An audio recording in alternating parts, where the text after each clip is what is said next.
one of the major assessments in the class. This assessment is a pandemic influenza scenario.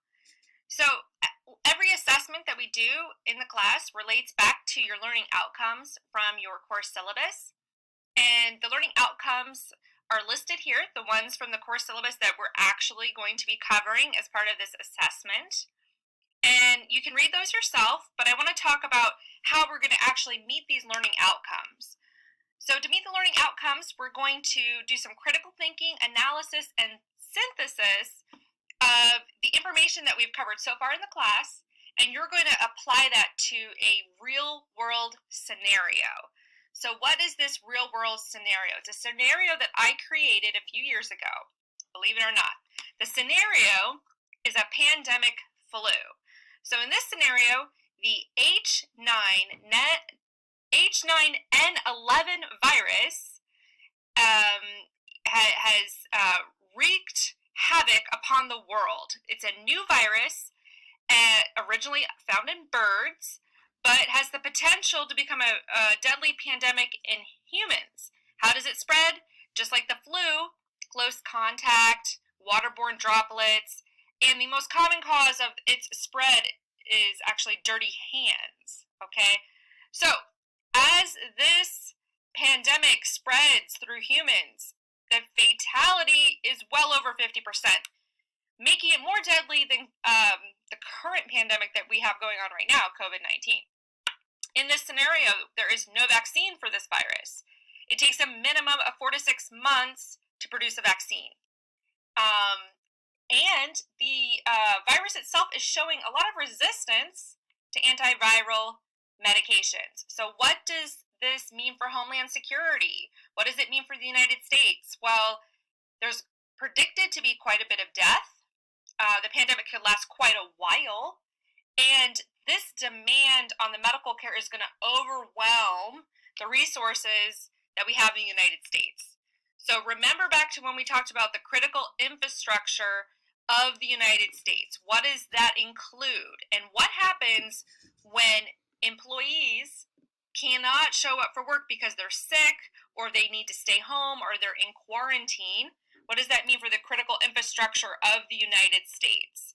So how are we going to address this? How are we going to think critically about this from a Homeland Security perspective? Well, we're going to do a little bit of risk analysis. So your challenge is that you're going to be divided up into teams, okay? And we have those teams organized in Canvas, so you can see which team that you're on. Your team will be given three sort of scenarios that you have to look through. The first one, you'll be given a prophylactic. Okay, what is a prophylactic? It's a medicine that you take before you get sick to prevent yourself from getting sick. So in this scenario, there is a prophylactic available, but there are only 20 million doses, and it could work. Okay, it could. So you need to identify and rank order the treatment groups that need to get this prophylactic first. Now remember, this is before you get sick. Okay, you take a prophylactic. And you have 20 million doses. Now remember, the population of the United States is well over 300 million. So in your team folder, you're going to find a list that has different types of groups on it. Okay, groups like people over the age of 65, pregnant women, people that are immunocompromised, politicians, essential service workers. Okay, you're going to have to rank order which of these groups should get the prophylactic.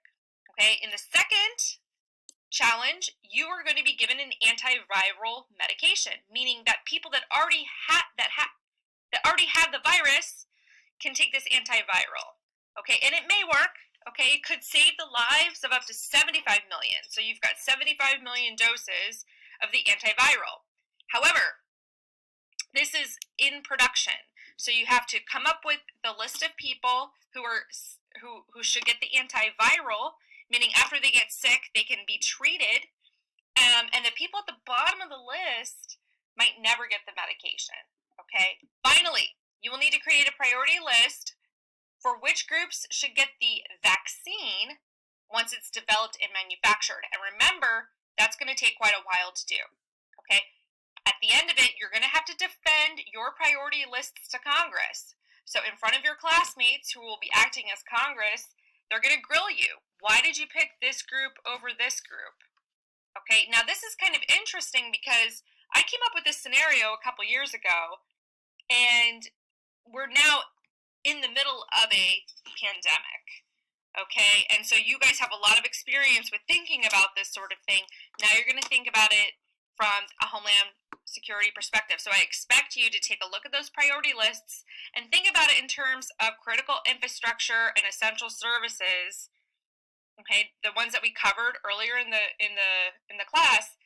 Think about your priority lists in terms of the security of the United States. Which groups need it? Don't think about it from your personal perspective or something like that. Think about it in terms of a homeland security perspective. Okay. All right. If you have any questions, feel free to ask me, and I look forward to seeing what you guys come up with.